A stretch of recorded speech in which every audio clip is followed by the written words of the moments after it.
محترم حاضرینو د جمعې مبارک ورځ ده ستاسو حضور کې ما د پیغمبر علیه الصلاۃ والسلام یو مختصر حدیث پیش کړي در حقیقت دا حدیث د پیغمبر علیه الصلاۃ والسلام د یو طویل او اوږده حدیث حصہ ده چې هغه حدیث پیغمبر علیه الصلاۃ والسلام د یو صحابي د سوال په جواب کې پیش کړی دی. یو صحابي د پیغمبر علیه الصلاۃ والسلام څخه پوښتنه کوي چې د الله رسول ماته د مسلمان قوم صفات راوښیي چې مسلمان قوم په کومه معاشره کې زندگی تیروي داغه په هغه معاشره کې صفات صحیح داغه خصوصیات صحیح داغه د زندګۍ تیرولو هغه طرز او طریقه څنګه وي. د صحابي د دې پوښتنې مقصد دا دی چې هغه د مسلمان د زندګۍ صفات ځان ته معلوم کړي او د مسلمان د زندګۍ خو او خصلت ځان ته معلوم کړي او بیا خپل زندگی پر هغه صفات او خپل زندگی پر هغه خو او خصلت باندې تیر کړي. چې ګلاغه صحابي مبارک د پیغمبر علیه الصلاۃ والسلام څخه غوښتنه او سوال کوي نو پیغمبر علیه الصلاۃ والسلام دا غي په جواب کې د مسلمان چند صفات ورته پیښي او هغه صفات در حقیقت د مسلمان د زندګۍ د کامیابی معیار دی چې ګله د مسلمان زندگی پر هغه صفات باندې راسي نو بیا خو مسلمان په ټوله معاشره کې یو کامیاب قوم یو د فلاح قوم او یو داسې قوم چې دا غي نمونه په نور قومونو کې بیا نه پیدا کیږي چې ګله د مسلمان زندگی پر هغه صفات باندې راس. ځکه اسلام یو ډېر عالمگیر مذهب دی هغه در یو خاص علاقه او در یو خاص خطې پورې محدود مذهب نه دی هغه در یو خاص قوم او قبیله پورې محصور مذهب نه دی چې فکم عصر کې مسلمانان د اسلام پر صفاتو د مسلمان قوم د زندګۍ پر خصوصیاتو باندې زندگی تیري نو بیا په هغه دور کې د مسلمان هغه طبقه دا یقینا د کامیابی او د فلاح سره ضرور مخامخ طبقه ای. د پیغمبر علیه الصلاۃ والسلام په عصر کې صحابه کرامو چې د پیغمبر علیه الصلاۃ والسلام د خلی مبارک سره د اسلام کم صفات واوریدل یا د مسلمان قوم د زندګۍ کم خصوصیات واوریدل نو هغه صفات ځان له معلوم کو بیا هغه صفاتو ته د خپل دماغ کې ځای ورکړي او بیا د خپل اندامونو ټول زندگی پر هغه صفاتو باندې تیر کړه نو ځکه د زندګۍ په هر کونج کې د دوی کامیابی و او د دوی فلاح او چې پر کم ځای به قدم دوی لگاوي نو قدم او کامیابی به د دوی قدمونو لراتله او کامیابی به د دوی پر قدمونو باندې وره. بیا که د صحابو زندگی د افریقې په ځنګلو کې تیرېده بیا که د صحابو زندگی د دنیا په غرو په درو کې تیرېده لیکن یو شی د صحابو د کامیابی په مابین کې ریکاوټ نه جوړېده بیا به د ځنګلونو حیوانانو او بیا به د غرو د درو خصمانانو هغه به د صحابو خبره منله هغه به د صحابو د خبرې منلو ته تیارو او هغه به د صحابو په امر باندې عمل کاوه. نو ځکه پیغمبر علیه الصلاۃ والسلام هغه صحابي ته د کامیابی او څو صفات بیانوي. پیغمبر علیه الصلاۃ والسلام هغه صحابي ته وایي د مسلمان قوم اولنۍ صفت د مسلمان قوم اولنۍ خاصیت بدایي چې مسلمان به د بل مسلمان خیرخواهی او مسلمان به د بل مسلمان همدرد وي د په دماغ کې به د بل مسلمان سره خیرخواهی او د په دماغ کې به د بل مسلمان سره همدردی چې ګره یو مسلمان په تکلیف کې وویني یو مسلمان په پریشانی او په مشکل کې وویني نو بیا به د هغه مسلمان پریشانی د ځان پریشانی بولی داغي مسلمان مشکل به د ځان مشکل بولی او بیا په خپل همدردی سره د مسلمان هغه پریشانی او د مسلمان د هغه مشکل لري کولو کوشش کوي. او چې کله د په خپل همدردی سره د مسلمان د ژوندۍ سره هغه پریشانی او مشکل لري کی نبی الله تعالی د خپل رحم په خاطر باندې د ژوندۍ ټول مشکلات ور لري کوي. ځکه پیغمبر علیه الصلاۃ والسلام ما کان العبد فی عون اخی چې درسو پر یو مسلمان د بل ورور په کومک او په مدد کې ژوندۍ تیري نو کان الله فی عونه الله تعالی بیا د حاجات پر کولو بندوبست کوي. نو صحابي چې کله د مسلمان د صفاتو پوښتنه کوي نو پیغمبر علیه الصلاۃ والسلام د مسلمان اول صفت دا بیانوي چې د مسلمان صفت د بل مسلمان سره همدردی، د مسلمان صفت د بل مسلمان سره غمخواری او د مسلمان په زړه کې د بل مسلمان سره محبت او مینه، دا به د مسلمان اولنۍ صفت دی. چې کوم عمل د ځان د پاره خوشایي نو هغه عمل به د بل مسلمان د پاره خوشایي. پیغمبر علیه الصلاۃ والسلام حدیث مبارکم داسې راځي چې در هغه وخت پورې انسان کامله درجه اسلام نشي پیدا کولای، در هغه وخت پورې انسان په کامله درجه باندې ایمان نشي پیدا کولای چې درسو پورې د بل مسلمان د ځان د پاره کم شي خوشایي هغه د بل مسلمان د پاره خوش نکي، چې درسو پورې د ځان سره د مشکلاتو د لری کولو د پاره کم محنت او مشقت کوي د بل مسلمان سره د مشکلاتو د لری کولو د پاره هغه محنت او مشقت سره ونه کی. او زموږ سلفو د مسلمانانو د خیر خواهی عجیب مثالونه قائمول او هغه د مسلمانانو د خیر خواهی عجیبه فکرونه کول. د حضرت امام ابو حنیفه رحمه الله په باره کې راځي که یو طرف ته هغه د خپل وخت غټ امام دی او د انسانیت د ډېرې لوی ډلې پیشوا دی او هغه د خپل مذهب مقتدا دی، لیکن د هغې د دې دنیا په کاروبار کې ډېر زیات عمل او دخل دی او د هغې تجارت دی، د هغې دکانداری دی او د هغې د تجارت قافلې راځي او د هغې مزدوران او نوکران د هغې سپلایو سره تقسیمونه کوي. د امام ابو حنیفه رحمه الله د بغداد په وطن د بغداد په ښار کې د کپړې ډېر غټ دکان دی. یو ورځ د ماپښین د لمانځه سبا د امام ابو حنیفه رحمه الله متعلق راځي چې هغې دکان بند کړي او روان شو، د کور پر طرف باندې روان دی. نو یو سړی مخله ورته رالی ورته حضرت دا وخت د سودا دی، دا وخت د ګراکانو د راتللو دی او دا وخت د نفع او د ګټې دی، لیکن دې وخت کې تا دکانداري څنګه بنده کړه؟ حضرت امام ابو حنیفه رحمه الله ورته سړی یو مسله ده هغه ماته دا رافیشه ده چې نن د اسمان پر فضا باندې وریځ ده او د رڼا د لمر د رڼا ډېر بندوبست نشته، نو زما په ذهن کې دا خبره راله که چیرې نن یو ګراک زما د کپړې دکان لراس او د هغې دپاره د لمر د رڼا پوره بندوبست نه وي نو هغې د هغه کپړې حقیقت، د هغه کپړې رنګ، د هغه کپړې پسند خوښه ځان ته نشي معلومولی. او داسې نه وي چې زما په دکانداري کې د یو چا کپړه خوښه نه وي او پر هغې باندې دی د مال او دولت خرڅ او د یو کپړې اصلیت او حقیقت د تور معلوم نشي پر هغې باندې د مال او دولت خرڅ او هغې زما د دکاندارۍ په خاطر په دوکه او په نقصان کې را نسی، نو د هغې سره د نقصان او د دوکې د محفوظه کولو په خاطر باندې نن ما دکانداري بنده کړه چې در څو پورې د اسمان فضا صفا سوې نه وي در هغې وخته زه دکانداري نه کوم. نو زموږ سلفو د مسلمان د خیرخواهۍ او د مسلمان د نفعي او د مسلمانو سره د همدردۍ او د مسلمان د وسایي دپاره په دې شکل بندوبستونه کول. نو ما درته ویل چې په کوم عصر کې په مسلمانانو کې د بل مسلمان سره د همدردۍ ترتیب روانو، بیا خو مسلمان په ټولو معاشره کې ډېر کامیاب قوم، بیا خو مسلمان د کامیابۍ والا قوم، بیا خو د دې مسلمان قوم د الله تعالی دربار کې ډېر عزت او احترام، بیا خو د مسلمان قوم غالب قوم او په ټولو قومونو کې د مسلمان سکه او په ټولو قومونو کې د مسلمان قوت او په ټولو قومونو کې د مسلمان رعب او خوف او دا پر ټولو قومونو باندې حاوی او جاري. د تابعینو دور دی او د مسلمانانو ترتیبونه ډېر پر مخ باندې روان دي او د مځکې پر ډېره غټه حصه باندې د مسلمانانو حکومت دی او چې د مسلمانانو لشکر کم ځای له ولا ورځي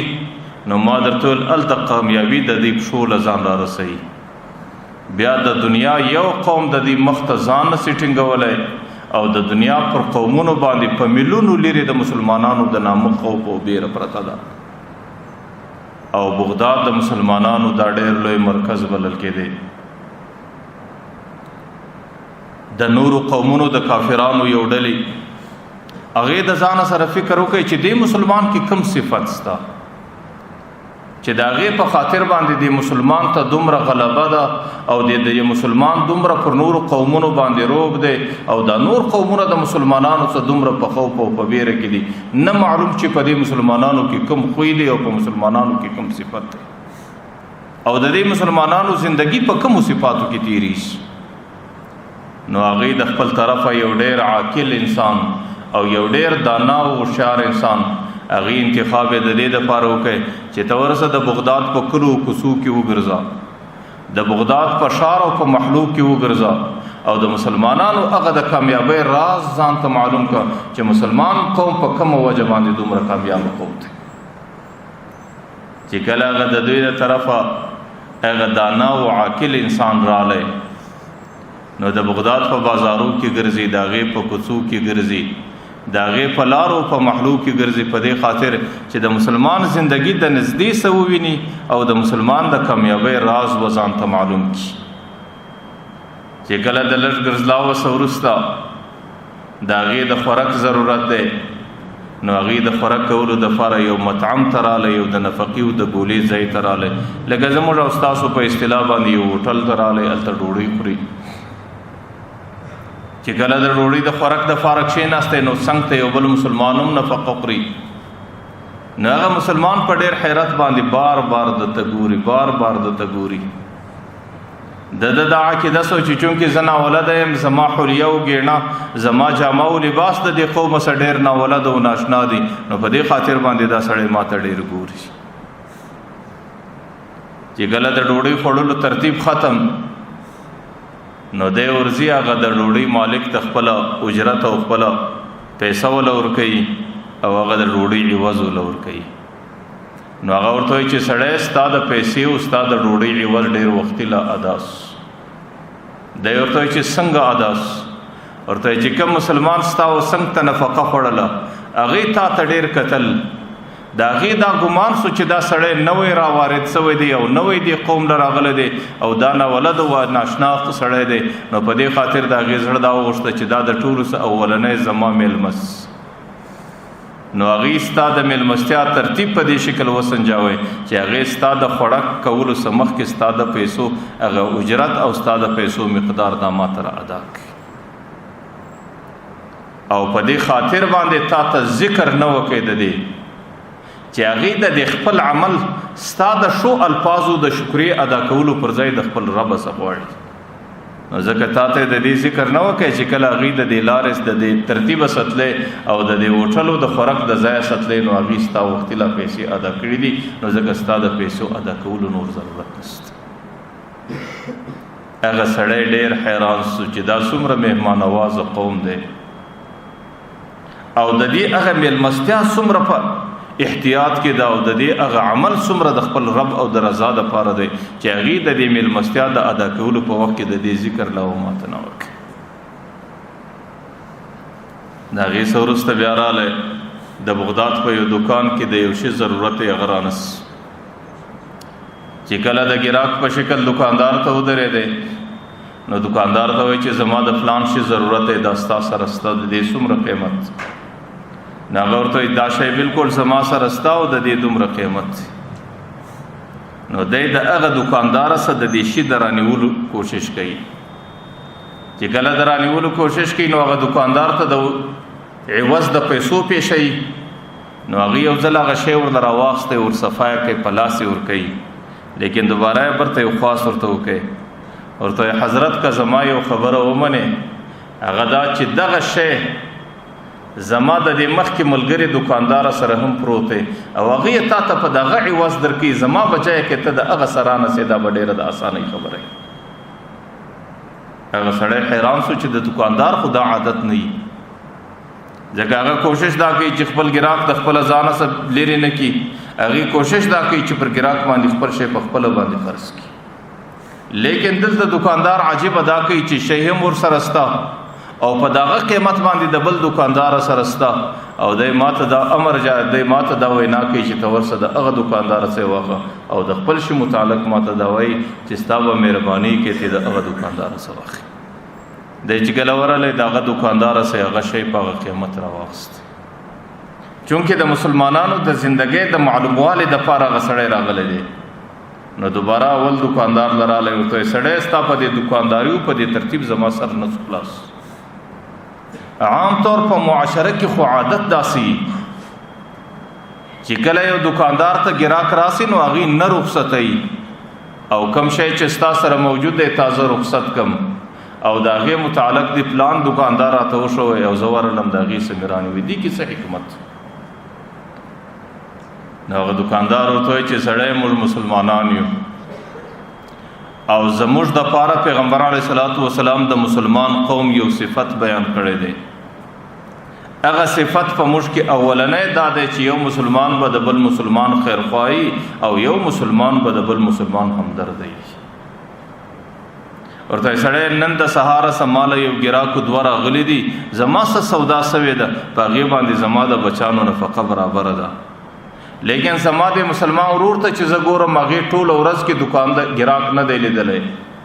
نو ما د ځان سره دا فیصله وکړه چې زه به خپل ګراک ده ته به لاس ورکم چې د دم څه نفع او ګټه ورباندې وسي، او ماښام له د دم د بچانو نفقه برابره سي. نو دا زموږ د نبي تعلیم دی چې د یو مسلمان سره خیرخواهي کول، د دې مسلمان د خیرخواهي په خاطر باندې ماته د تور واستولې. نو هغه سړی حیران ورته دغه هغه ستاسو د کامیابۍ راز دی. نو هغې د بغداد د ښاره څخه دغه راز خپلو مشرانو له وروړي چې د مسلمان په مزاج کې خیرخواهي وه، د مسلمان په مزاج کې همدردي وه، او د مسلمان په مزاج کې د بل مسلمان سره احسان او نیکي وه. نو هغه قومونو په ګډه دا فیصله وکړه چې در څو پورې دغه صفت په مسلمان کې پروتي، بیا دا مسلمان د نورو قومونو په مخ کې هیڅکله مغلوبه نه ګرځي، بیا به همیشه غالب قوم د مسلمانی، بیا به همیشه کامیاب قوم مسلمانی، بیا به فلاح و کامیابی همیشه د مسلمان په مقدر او نصیب کی.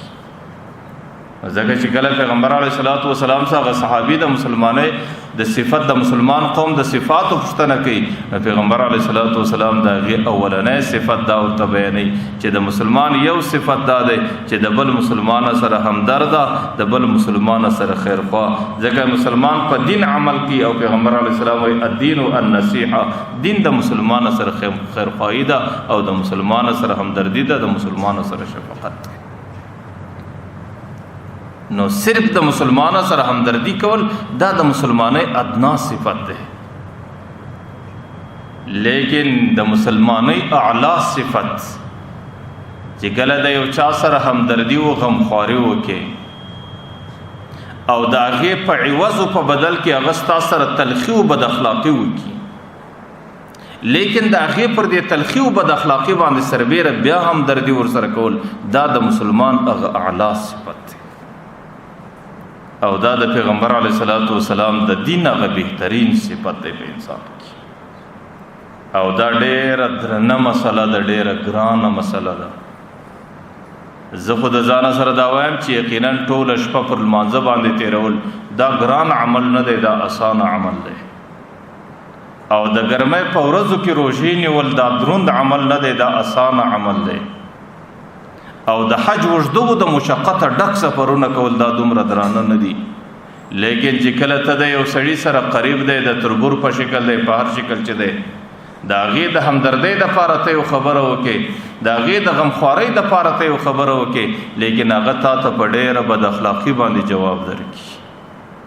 او ته د هغې د بد اخلاقۍ پروا نه وساتې، د هغې باوجود بیا وله ورسې همدردي ده، بیا د غمخواري ده، بیا د هغې سره احسان و نیکي ده. دا هغه د اسلام اعلی صفت دی، او دا د انسان پر مزاج باندې ډېر بوج صفت دی، او دا د مسلمانۍ هغه بهترین صفت دی. لیکن زموږ او ستاسو معاشره کې دا ډېره ګرانه خبره ده. هغه شاعر وایي چې می گویم مسلمانم بلرزم، چې کله زه دا وایم چې زه مسلمان یم او زه د مسلمان قوم سره تعلق لرم، ډېر ځله مې دا بدن ورژدي، دا زړه مې بل وي کہ میدان مشکلات لا الہ الا اللہ را چې د لا الہ الا اللہ کلمه څومره مشکلات لري. د دې په حقیقت باندې عمل کول او د دې په صفاتو باندې عمل کول او د مسلمان قوم پر صحیح نقشه باندې زندگی تیرول دا په معاشره کې څومره درنه خبره ده او څومره ګرانه خبره ده او څومره سخت او شاقه خبره ده چې کله د دې خبرې فکر کوم نو ډېر ځله مې زړه بل وي. لیکن زموږ اکابر او زموږ سلف په دې باندې عجیب عملونه کول. د حضرت بایزید بستامی رحمه الله متعلق راځي ډېر لوی بزرگ دی او صحیح مسلمان دی او د مسلمان هغه صحیح صفات الله کې پیدا کړی دي. یو ورځ په لاره کې را روان دی، د لارې په اړخ کې یو نوجوان دی، پر هغې باندې څه کسان راټول دي، نو هغې رباب وایي، میله باجه وایي او پر رباب او پر باجه باندې خلک راټول کړي دي او هغې سروز او د سروز او د موسیقۍ ترتیب ځان له برابر کړی دی. ما درته ویل چونکې هغې د الله تعالی ولی دی حضرت بایزید بستامي، د هغې په زړه کې د مسلمان سره همدردي او غمخواري ده او هغې ته د پیغمبر علیه صلات وسلام دا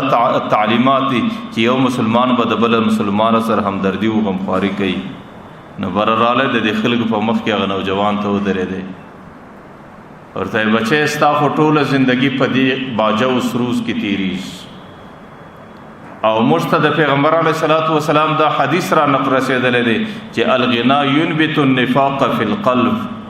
دا سروز اورېدل د انسان په زړه کې منافقت راشنه کوي. کما ينبت الماء الزرع، لکه اوبه چې کله پر یو مځکه باندې لسی د اوبو په ذریعه باندې هلته کښت راشنه کېږي، نو بچی ته چې په دې سروز کې زندګي تېرې ستا په زړه کې داسې منافقت راشنه کېږي. ورته ستا سهار په سروز و باجه کې دی، ستا ماښام په سروز و باجه کې دی او ستا ورځ په سروز و باجه کې ده، ستا شپه په سروز و باجه کې ده، نو بچی بیا خو به ستا زړه د منافقت ډکي او ورته چې کله دې زړه د منافقت ډک دی بچی بیا د اندامو اعمال ډېر خراب دي او چې کله دې د بدن د اندامو څخه اعمال خراب راوځي نو ستا د زندګۍ انجام ډېر خراب دی او چې کله د زندګۍ انجام ډېر خراب دی نو بچی د دنیا او د آخرت د مشکلاتو سره مخامخ کېږي. زه یو مسلمان یم، د مسلمان په صفت ستا سره همدردي کوم، ستا سره غمخواري کوم، بچی د دغه عمله څه توبه وکړه. هغه نوجوان په خپله نشه کې مست دی او په خپله تماشه او میله کې غرق دی. د دې بجای چې دی د حضرت بایزید بستامي خبره اوري مني، هغه خپله باجه راواخیستله. حضرت بایزید بستامي رحمه الله دې وخت کې بوډا سړی دی، هغې پر دې سر باندې په باجه باندې ووایي. د هغې د دې باجې لګېدلو په خاطر د حضرت بایزید بستامي د سر مبارک وینې پر دې مخ پر بدن باندې راتوس او د هغې د زور د وهلو په خاطر باندې د هغې باجه هم سره ماته سوله، ځکه هغه باجه یې د پر دې سر باندې ورماته کړ. حضرت بایزید بستامي چې کله دا منظر تیر سو نو په ډېره خاموشي باندې در کوره پورې راغله. چې کله کور ته راغله نو شاګردانو موریدانو ورپسې رالو، نو هغوی د هدایاتو ته منتظر دي چې اوس به دی څه وایي. نو بره ورته بچانو تاسو ورسئ، د بغداد په دې ښار کې چې کوم باجي او سروزو خرڅوونکو والا دي هغې به یې 2 کسان مال را تلاش کړي. چې کله هغه شاګرد لاړی د دکاندارانو د باجي او د دې رباب خرڅوونکي 2 دکانداران یې راوستل، نو د ژر د هغې څه د دې باجې قیمت معلوم کړئ چې ستاسو دکانداري کې دا باجه په څو باندې ده. چې کله هغې د دې باجې قیمت ولور وشوی نو دا هغه پیسې خپل شاګرد او مرید ته فلاس ورکې، ورته ورسه هغه نوجوان ته دا پیسې وله ورکه، ورته ستا باجه ماته سوې ده او زما د دې خبرې په خاطر هغې ته مشقت او تکلیف رسېدلی دی او زما دپاره دغه نوجوانو څه معافي وغواړه. نو چې د کم چا په زړه کې د مسلمان همدردي، نو د مسلمان پر همدردي باندې چې کله د مسلمان د طرفه په بد اخلاقي او په بدخلقي باندې جواب درکول سي، پر هغې باندې د هغې سره بیا همدردي کول، دا د مسلمانۍ اعلی صفت دی او دا د مسلمانۍ هغه اعلی خصوصیت دی او دا د مسلمانانو د زندګۍ تیرولو بهترینه طریقه ده.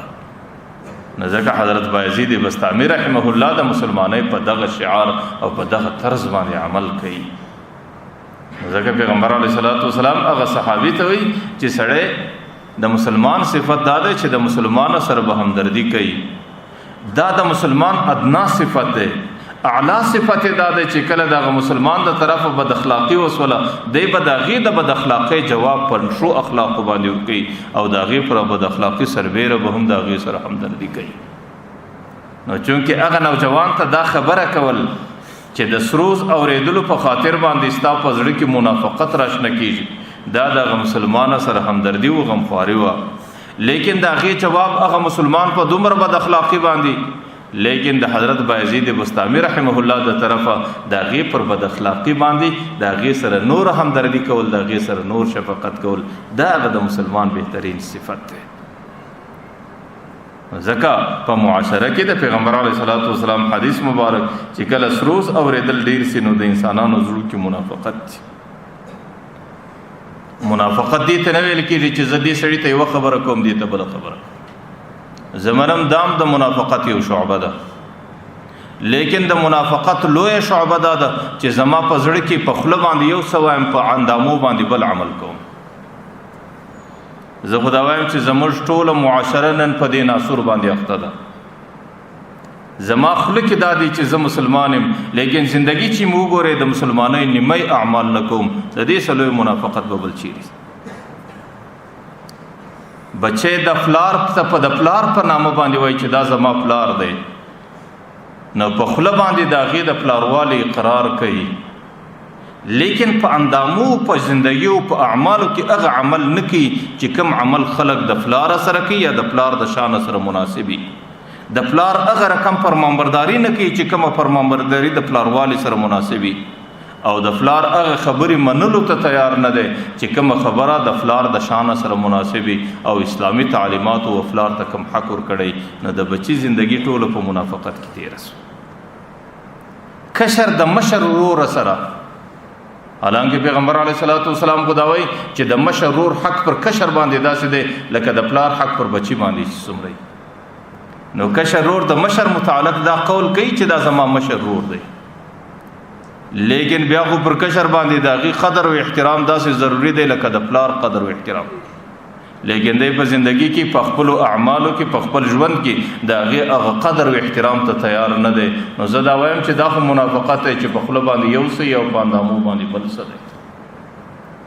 زنانه دي ته په خپل باندې قائله ده چې دا زما خاوند دی لیکن هغه زنانه د خاوند سره هغه عمل د خاوند هغه خدمت د خاوند هغه حقوق په شته طریقه باندې نه ادا کوي چې پر زنانه او د زنانه غریبي ژوندۍ په منافقت کې نو بیا ټول معاشره په منافقت کې داغي ولی ځکه داغي اندامونه داغي غوژونه د سروزو د دې څخه په امن دي او چې کله دا شی په امن نه ده پزړه کې دستي منافقت پیدا کیږي او چې پزړه کې منافقت پیدا سو په اندامو کې داغي اثر ښکار کی او داغي ښکارواله ضرور راځي. نو ځکه پیغمبر علیه الصلاۃ والسلام هغه صحابي ته دا وایي چې د مسلمان یو صفت دا ده چې د مسلمان په د بل مسلمان سره همدردي د مسلمان په د بل مسلمان سره غمخواري او کچيري د همدردۍ په مقابل کې د هغه مسلمان د طرفه بد اخلاقی راسي دی به دغه پر بد اخلاقی باندې سربېره دغه سره همدردي کوي. او دویم صفت پیغمبر علیه الصلاۃ والسلام مسلمان دا ورته شي چې کوم عمل د مسلمان د الله سواته مسلمان به د خپل عمل احسان پر بل مسلمان باندې نه اچي د مسلمان سره د همدردی وکا د مسلمان سره د غمخواري وکا د مسلمان سره د مدد وکي د مسلمان سره د کومک وکي د خپل مدد او د خپل همدردی احسان به پر هغه مسلمان باندې نه اچي. ځکه کوم عمل د همدردی او د غمخواري چې تا کړی دی دا د الله تعالی امر دی دا د پیغمبر علیه الصلاۃ والسلام اطاعت دی او چې کله تا د الله تعالی امر او د پیغمبر علیه الصلاۃ والسلام اطاعت پر ځای کې بیا به د الله سره عوض غواړي بیا به د پیغمبر علیه الصلاۃ والسلام د اطاعت عوض غواړي لیکن دی مسلمان باندې به احسان نه اچي چې ما خو ستا سره دا کړی دی او ما ستا سره دا کړی دی او تا لیکن ما مخکې درته زموږ معاشره تباہ ده چې کله یو سړی د بل چا سره سوکی نو دستی په درېمه ورځ ما خو ستا سره دا کړی دی ته نمک حرام ہے ما خو ستا سره دا کړی دی چې ته د شونه اصله او ما په پلانکې ورستا سره دا کړی دي. پیغمبر علیه الصلاۃ والسلام وایي من بمعروفه فقد افسد، چې کم سړی د یو ششي احسان پر بل چا باندې واچوي دا غي د اجر او د مزدورۍ سه په آخرت کې ځم فارغ کړي. دا غي پر کولو باندې دا د څه ثواب نشته، دا غي پر کولو باندې د الله د طرف د څه اجر او مزدوري بیا نور کول کیږي. نو معاشره کې چې د څومره انسانانو زندگی دا پلار که د بچو سره احسانو کې پلار به پر بچو احسان نه اچي، خاوند که د زنانې سره احسان وکي نو خاوند به پر خپل زنانه احسان نه اچي، مشر که د کشر سره احسان وکي مشر به پر کشر باندې احسان نه اچي، مالدار که د مسکین سره احسان وکي مالدار به د مسکین سره احسان نه کوي. په دې خاطر د یو قول معنا دا ده چې کوم احسان دې در لاسه ووته هغه دریاب ته ور وغورځوه او د دریاب په تیاری کې او د دریاب په تل کې هغه نه ضایع کیږي، بلکې ستا احسان د الله تعالی په دربار کې لیکل کیږي او ستا احسان د الله تعالی په دربار کې ستا د پاره خوندي کیږي. علماء لیکلي دي چې د احسان مثال داسې دی لکه یو څراغ، او چې کله یو څراغ هر څومره لري پروت زمانم د غسراغ رونا بدر سړی پورې نه را رسیږي، سړی د غسراغ پر رونا باندې لار نسی پیدا کولای، لیکن هغه څراغ په هیڅ شکل د انسان سره کیږي نه. نو احسان کول که پر اوه ممزکه باندې وسی دغه حیثیت په اوه اسمانو کې داسې معلومیږي لکه څراغ، او څراغ د سړی سره کیږي نه، او څراغ د سړی سره ضایع کیږي نه، او څراغ ځای د سړی سره هیریږي نه. نو په دې خاطر دا عمل د احسان دا د الله تعالی په دربار کې نور کیږي، نه ضایع کیږي، نه خرابېږي، نه هیریږي. چې کله دی د الله تعالی دربار لورسي او مې يعمل مثقال ذره خيرا يره، چې وزره د خیر عمل وکي التبه بیا پیدا کیږي. لیکن زموږ معاشره هغه په دې ترتیباتو کې ډېره کمی کوي. حضرت حسن بصری رحمه الله لیکلي دي چې مخکینی انسانان عجیب انسانانو هغه به قرآن او حدیث قتل، او په قرآن او حدیث کې به نیک اعمال قتل په دې خاطر چې په دې باندې عمل وکړي. هغه کان الناس اوراقا لا شوک فيه، انسانان ټول فاڼې وي او زرغونی درختې وي او هغه د خلکو په ګټه ورتلي او خلکو ته ډیر شي سیدل، لا شوک فيه پای کې به یو وزغې نه. لیکن اوس کوم حال تر ورسېدی فسارو اشواقا لا ورق فيه، اوس انسانان ټول داسې سول ک ازغي پای کې و پاڼه نه پیدا کیږي. د هر انسان کوشش دا دی چې بل انسان ته تکلیف ورسي، د هر انسان کوشش دا دی چې بل انسان سره بغض وکي، د هر انسان کوشش دا دی چې د بل انسان سره عناد وکي او هغه په مشکل کې ویني بس د زړه په خوشاله سي. نن زموږ معاشره صدا د پیغمبر علیه الصلاۃ والسلام حدیث او د مسلمان صفت خدا دی چې دی به د مسلمان سره همدردی کوي، لیکن زموږ معاشره کې چې کله د بل مسلمان په تکلیف سره خبر سي نو دی همیشه په زړه کې ور باندې خوشاله وي او دی همیشه پر هغه باندې مذاق او مسخري کوي او دی همیشه په مجلسو کې د هغه ذکر او مذاکره کوي. حالانکه دا د پیغمبر علیه الصلاۃ والسلام د تعلیمات او دا د اسلام د صفات او د مسلمان قوم د صفاتو سره لري خبرې دي. بلکې د مسلمان صفت خو په دې شکل دی چې هغه دا عمل خو سکه چې دی په بل چا باندې احسان اچي. ډیر ځله مسلمان خپل نیک عمل په معاشره کې د خلکو صدا سے پټ پټ کوي د مسلمانانو سره، لکه په عامه معاشره کې چې خلک ګناه پټوي. یو سړی چې په معاشره کې ګناه کوي، زنا کوي، ستاسو ګمان دا دی سده چې هغه به د خپل زنا او ګناه په کم شکل پټه ساتي. نه د مسلمان صفت پیغمبر علیه السلام دا بیان کړی دی چې هغه په معاشره کې چې کله د چا سره احسان وکي د خپل نیک عمل به د خلکو صدا سے پټ ساتي، لکه خلک چې ګناه پټ ساتي، لکه خلک چې زنا پټ ساتي، لکه خلک چې یو بل ناروا کار پټ ساتي. حضرت بایزید بستامی رحمه الله مبارک راضی یو ورځ د کور همسایه ده، نو د همسایه په کور کې یو بچی ډیر ژاړي او ټول شپه هغه بچی په ویلا باندې په ژړا باندې چې کله معلوماتو سو چې بچی ولې دومره ډیر ژاړي، نو هغه کور والا انسانان ورته چې د دې بچی مور ده او دا ډیر غریب او مسکین کور دی، د دې مور د خوراک د فاره فره بندوبست نسته، نو ځکه د مور په سینه کې د بچی د فاره فره شو دی نه برابرېږي، نو ځکه دا بچی ټول شپه د لوږې سره ژړا کوي. نو حضرت بایزید بستامی رحمه الله دستی د کلی دکاندار او باله او هغه ته یو ترتیب په لاس ورکړي چې د خپل دکان سبا د ډېره زمانه او ډېره موده وروښوله چې د دې مور د خوراک بندوبست وکړي او د هغه ترتیب په مافصل کې، لیکن په ټوله ژوندۍ کې باغی ته دا نه وای چې دا د چا د طرفه. لیکن څه زمانہ ورسته بیا معلومه سوله چې نه بچی په بل وجه جاړي. په دې کور کې چونکه مسکنت دی د هغې د تیلو خرچه نسته، نو په دې کور کې د شپې رڼا نه وي، او چې کله څراغ نه لګېږي نو ځکه هغه بچی د شپې د بیرې سره ټوله شپه جاړي، نو په دې وجه نه ارامه ځي. نو بیا دکاندار وغوښتی چې د ډېرې زمانې پورې به د دې بچي د کور د تیلو بندوبست کوي، لیکن په ټوله زندګي کې به دا چاته نه ښکاره کوي چې د دې بچیانو د دې کور د تیلو بندوبست د کومه طرفه کېږي. نو په معاشره کې د مسلمان صفت دا دی چې یار خو عمل کوي او ډېر ځله خپل عمل د مسلمانانو د همدردۍ دپاره کوي، او ډېر کوشش یې دی چې خپل عمل د چا په حضور کې ښکاره نه سي. ما درته ویل هغوی خپل عمل په معاشره کې داسې پټوي لکه خلک چې ګناه پټوي، خلک چې زنا پټوي، د خپل نیک عمل داسې پټوي. لیکن نن دی الله تعالی پر موږ باندې رحم وکړي، زموږ کوم حال ته رسېدلي خلک نن ډېر ځله دې حالت کې معاشره کې چې عمل یې نه یې کړی، په درواغو یې په ځان پسې ښکاره کوي چې دا عمل ما کړی دی. ما درته ویل نن خو بیا د دې میډیا زمانه سوه چې ګورې هر سړی دی بس ولاړ دی، څه کړي یا نه کړي، پلانکي حاجي صاحب دا وکړو، پلانکي مولوي صاحب دا وکړو، پلانکي دا وکړو، بیا د هغې تصویرونه دي، بیا د هغې ترتیبونه دي په عامه معاشره کې سره شیریږي. ځکه پیغمبر علیه الصلاۃ والسلام وایي لا یبقي من الاسلام الا اسمه. معاشره پر زمانه داسې معاشره هم را روانه ده چې د مسلمانانو په معاشره کې به صرف د مسلمانۍ نوم پاتې، بس نور کې عمل دی، کې ورکړه ده، نور کې زندگی ده، کې د زندگی ترتیب دی، پای کې به د اسلامی تعلیماتو یوه ذره حصه پاته لري. د حضرت ابوبکر رضی الله عنه زمانه ده، د مدینه منورې معاشره ده. د مدینه منورې معاشره عام طور دا د مجاهدینو معاشره وه. پای کې به کونډې ډېرې راتلې، پای کې به بورې مندې ډېرې راتلې، پای کې به بچان یتیمان ډېر راتلو. لیکن د مدینه منورې انصارو ته الله تعالی داسې ایثار او قرباني ورکړې وه چې کومه زنانه به کونډه وه یا به کومه مور بوره وه یا به کوم بچي یتیمانو چې کوم پاته معاشرې انسانانو هغوی به د هغې ذمهواري په ځان پسې لیکلې وه. د دې زنانې خدمت پر ما دی، د دې کونډې خدمت پر ما دی، د دې بچانو د دې یتیمانو کفالت پر ما باندې دی.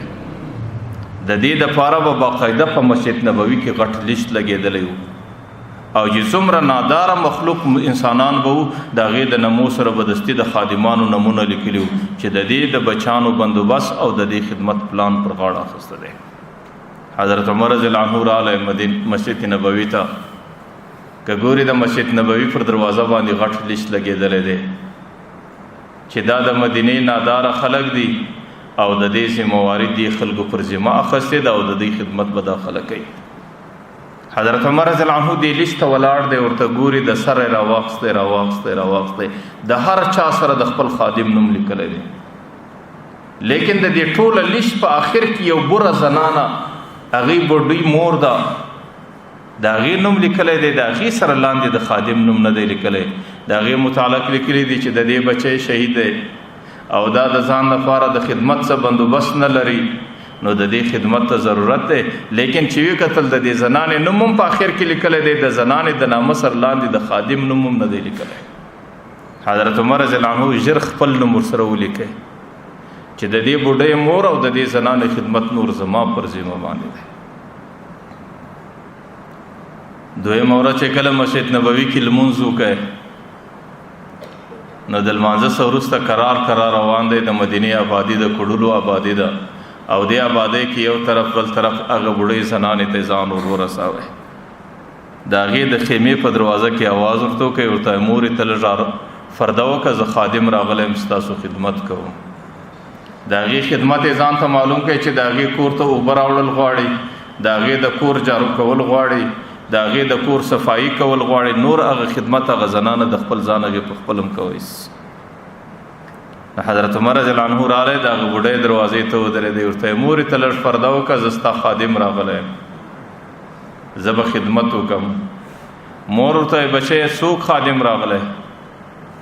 حضرت عمر رضی الله عنه ته هغه سړی راغلی چې کوم چا مسجد نبوي کې ستا خدمت په ځان پس لیکلی دی.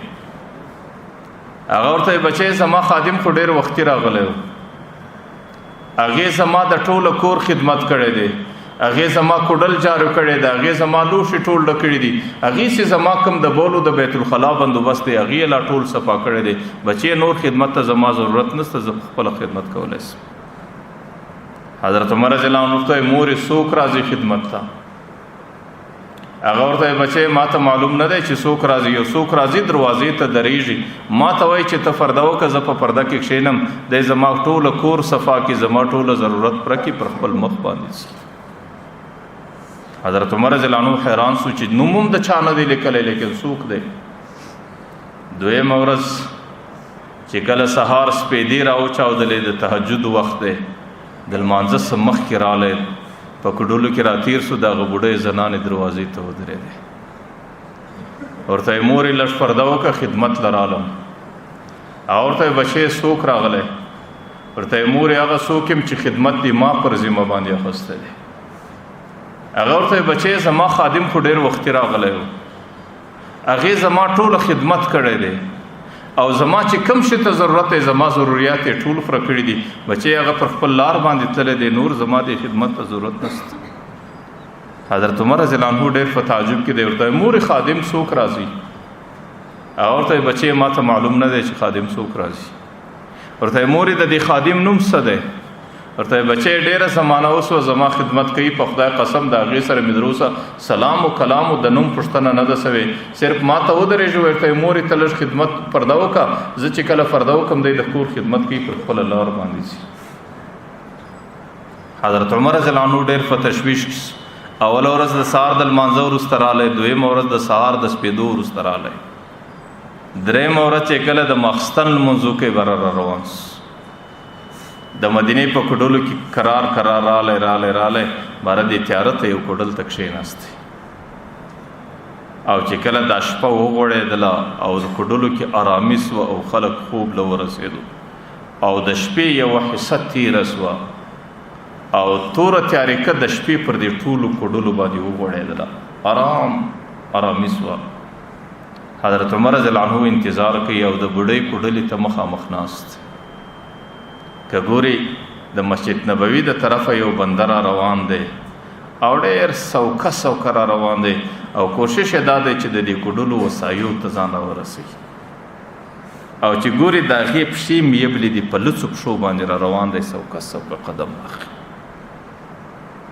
حضرت عمر رضی الله عنه سره چې کله تیریږي نو دی غږ نه ور باندې کوي چې دا بنده ځي پر کوم طرف. چې کله ولاړی هغه بنده د هغه بوډۍ کوډلې ته ودرېدی، چې کله هغه بنده هغه زنانه باندې غږ کوي، د حضرت عمر رضی الله عنه یقین دا سو چې خادم دغه بنده دی. باره ورته سړی څوک یې چې دې نیمه شپه کې دلته راځي؟ هغې چې کوم جواب ورکوي هغه د ټولو مسلمانانو خلیفه حضرت ابوبکر دی. حضرت عمر رضی الله عنه ته ابوبکر څنګه راغلی؟ ورته عمر د دې زنانې خدمت ما په ځان پسې لیکلی دی، او زه د دې زنانې خدمت کوم. ورته ابوبکر یبلو پښو باندې په دې نیمه شپه کې څنګه راځي؟ ورته عمر زما زړه دا غواړي چې زما کم احسان دی، زما کم همدردي ده، او زما کم غمخواري د دې زنانې سره ده، د هغې همدردۍ او د غمخوارۍ په دې عمل مې د خپل رب څه سوا بل څوک خبر نس. نو ځکه د خپل خدمت دپاره د شپې په تیاریکه کې راځم، او د خپل خدمت دپاره په لڅو پښو باندې راځم چې زما د پښو په کشهارې باندې څوک آګاه نسي، او زما خدمت زما د ربه څه سوا بل چاته ښکاره نسي، او زما د پښو په غږ باندې چاته تکلیف ونه رسیږي. نو چې کم چا د مسلمانۍ صفت فزان کې پیدا کاوه چې هغې صفت دویم صفت د مسلمانۍ دا چې یا د مسلمانۍ دویم صفت دا چې هغې به پر چا باندې احسان نه اچي، او ډېر ځله به هغې خپل خدمات د چا و مخ ته ښکاره کوي نه. نو هغې قومونو هغه انسانانو هغې د پیغمبر علیه صلات وسلام په دې ویناګانو او د اسلام په تعلیماتو باندې په دې شکل عملونه کول. نو ما درته ویل چې په کومه زمانه کې د مسلمان زندگی په دغه تعلیماتو کې تیرېدله بیا به د مسلمان وقار، د مسلمان عزت، د مسلمان زندگی دا په نورو قومونو کې ډیره لوړه او ډیره د وقار او د عزت او ډیره نمایانه زندگی وه. نو پیغمبر علیه الصلاۃ والسلام هغه صحابه ته وایي، هغه صحابي ته وایي چې د مسلمان زندگی بدایي. او یو آخرنۍ علامه پیغمبر علیه السلام ډیر صفتونه دي،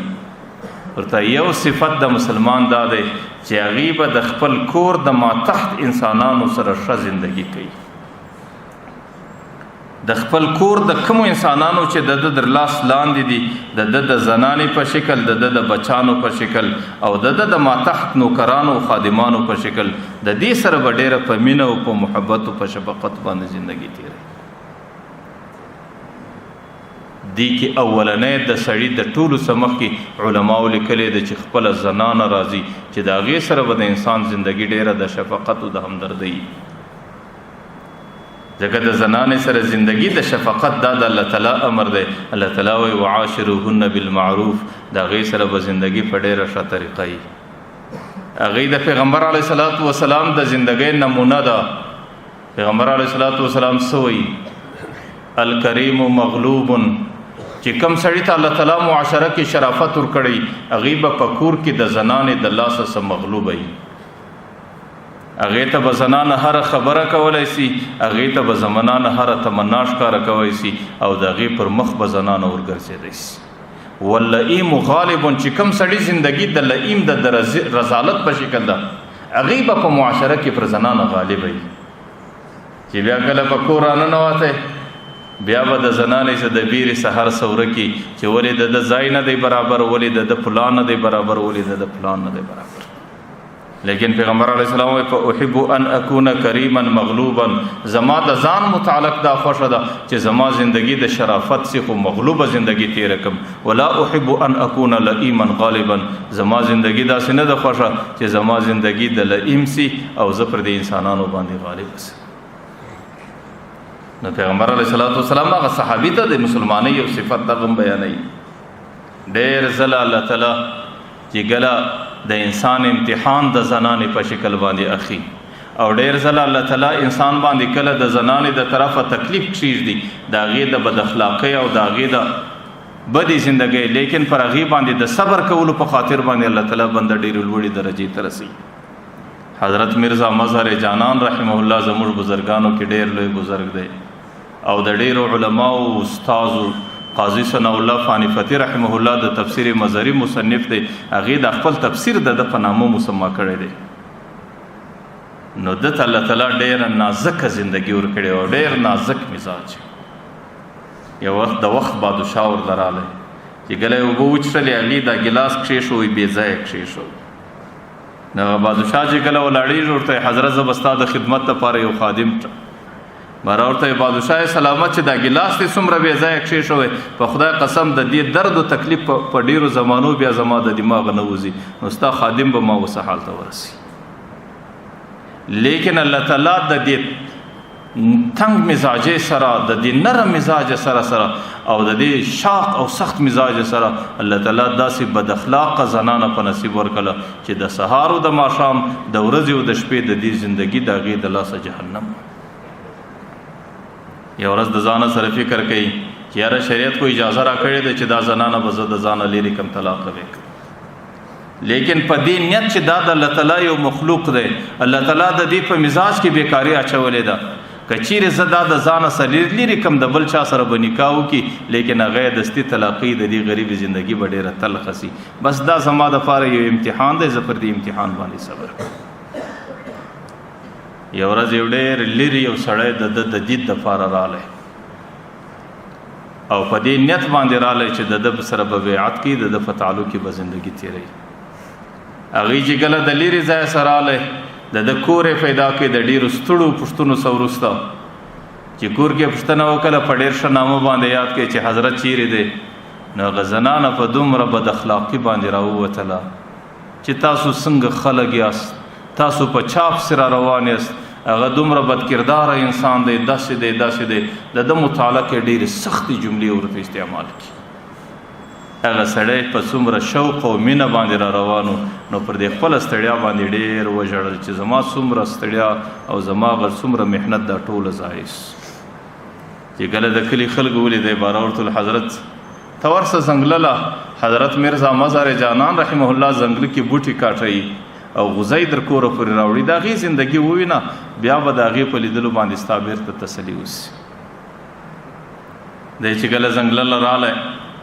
حضرت میرزا مزار جانان رحمه الله د بوټو غوزی جوړ کړی دی او د زنګله یو زری دی هغه ورته مسخر دی د غوزی پر دې زری راخستی دی او د زنګله یو مار دی الله تعالی ورته مسخر کړی دی هغه نیم پر لاس پیچلی دی او نیم یې غمچینه ده او د همزری په وي هغه سړي چې کله ده ته وکتل نو ډېر په حیرت او ډېر په افسوس کې دی حضرت میرزا مظهر جانان رحمه الله چې ورته وکتل په دې باندې پوه سو چې سړي ته زما په کور کې ډېر مشکل رسېدلی دی باره څه ورته وایي ورته یې گر نه کشیدم بار زن کی کشید و شیر نر بیگار من ورته یې سړی که ما په کور کې د دغه زنانې دغه تکلیفونه نه برداشولی نن الله تعالی ما ته دا درجه نه راکوله چې نن به زمریز ما بیګار برداشولی او نن به مار زما غمچینه وی او ما به پر مزري باندې خپل بوټي راخستی وی دې مزري زما بیګار د کومې خوا منئ چې کله ما د دې زنانې تکلیف نه برداشولی نو ما درته ویل دا کله کله انسان باندې امتحان راس ورنه که سړی شریعت ته راشوسي په شریعت کې بیا زموږ په معاشره کې موږ ډېر تجاوز کوو چې کومه زنانه د سړي په کور کې تاسو شریعت مسله وګورئ د هغې زنانې پر ذمه باندې شرعا دا نسته چې د خاوند د کور سالن ورپوخ کړي د خاوند چې کومه سالن زنانه پخوي دا صرف د زنانې ښه اخلاق دی د هغه زنانې پر ذمه باندې دا شرعا نسته چې دا د خاوند جامې او لباس ورپرېمینځي چې دا د خاوند لباس ورمینځي دا صرف د دې حسن اخلاق د ښه زندګي ده د هغه زنانې پر ذمه باندې شرعا دا نسته چې دا د خاوند کور جارو کړي چې دا یې جارو کوي دا صرف د دې ښه اخلاق دي د هغه زنانې پر ذمه باندې شرعا دا نسته چې دا د خاوند د زامنو بدنونو او لباس ورمینځي یا د خاوند زامن پالي یا د خاوند زامنو ته تربیت ورکوي چې دا یې ورکوي دا د دې ښه اخلاق دي د هغه زنانې پر ذمه باندې شرعا دا نسته چې دا د خاوند د پلار خدمت کوي یا د خاوند د مور خدمت کوي یا د خاوند د ورور چې د خاوند د بچانو خدمت نشي کولی د خاوند د پلار او د مور خدمت څنګه کوي د خاوند د ورونو خدمت څنګه کوي دا صرف د زنانې یو ښه اخلاق دي دا د زنانې هغه حسن مروت دی چې زنانې د خاوند سره کوي نو په دې خاطر باندې دا خو صرف د زنانې د طرفه د انسان سره دومره ښه مروت دی زه دا منم که زنانه په ښه شکل باندې وکړي الله تعالی ډېر اجر ورکوي زنانې متعلق پیغمبر علیه السلام حدیث دی چې کله دا د خاوند پر بچي باندې د شپې راپورته سي او هغه ژاړي دا یې آرام کړي الله تعالی د دې ټوله شپه د هغه مجاهدینو په شکل باندې ورلیکي چې هغوی د کافرانو په مقابل کې په سنګر کې شپه تېروي او چې کله زنانه د خاوند په کور کې یو شی بې ځایه وویني او دا د خپلو ښو اخلاقو په خاطر باندې راپورته کړي نو بیا د دې شي پر پورته کېدلو الله تعالی یوه نیکي ورکوي الله تعالی یوه ګناه معافوي الله تعالی په درجاتو کې په جنت کې یوه درجه وربلندوي او چې کله دا د خاوند لباس ورمینځي یا دا د خاوند په کور کې اشپزي کوي او سالن ورپخوي نو پر دې اعمالو باندې زمنم هغې ته الله تعالی ډېر اجر ورکوي لیکن شرعا دا د دې پر ذمه باندې نسته شریعت خو در دې حده بعضې فقهاو لیکلي دي که چیرې زنانه د خاوند څه دا وغواړي چې زما د پلار په کور کې څنګه زندګي ده زه ستاسو هغسې زندګي غواړم خاوند په دې مکلف دی چې هغوی زندګي به ورته برابروي دا ورته وایي چې زما د پلار په کور کې ما جارو نه دی ویلی هلته خادم راتلی واغې ستا په کور کې زه جارو نه وم دلته به هم خادم وي دا ورته وایي زما د پلار په کور کې ما د چا بچي نه دي ورساتلي زه ستا دلته بچي نه شم ساتلی او زما د پلار په کور کې ما په دې شکل زندگی کړې ده دلته هم زه ستاسو په دې شکل زندگی غواړم بیا خو دی مکلف دی چې د زنانې دا ټولې په شریعت کې ورپره کوي نو په دې خاطر باندې د هغې د طرفه بهترین احسانات د انسان سره وي لیکن صاحب بهادر چې کله کور ته راسي پر دې دومره احساناتو سربیره که د ده مزاج یې شی مخالف بیا دی په عمرونو د هغې څخه ناراضه زندگی تېروي نو په دې خاطر باندې پیغمبر علیه الصلاۃ والسلام هغه صحابي ته یو نصیحت دام کوي چې د مسلمان صفت بهترین خو یو خصلت دا دی چې هغه به د کور د انسانانو سره ښه ژوندګي کوي چې کوم انسانان د درلاس ما تحتي ما درتویل نو د مسلمان یو صفت داسو چې د مسلمان سره همدردی دویم صفت داسو د مسلمان پر همدردی باندې پر چا احسان نه اچول او دریم چې د درلاس کم خلق دي لاندې د داغي سره د شفقت او د محبت زندگی تیرول کجیره د مسلمان زندگی د مسلمان قوم معاشره پر دې صفات راسي بیا خدای الله تعالی په دربار کې قدر او احترام لري بیا په معاشره کې هم ډېر وقار پیدا کوي او بیا به د الله تعالی سره د طرفه په حساب او کتاب کې اساني راځي او بیا به د مقدر د الله تعالی مهمانخانه جنتی الله تعالی دې سو خبرو باندې عمل کړي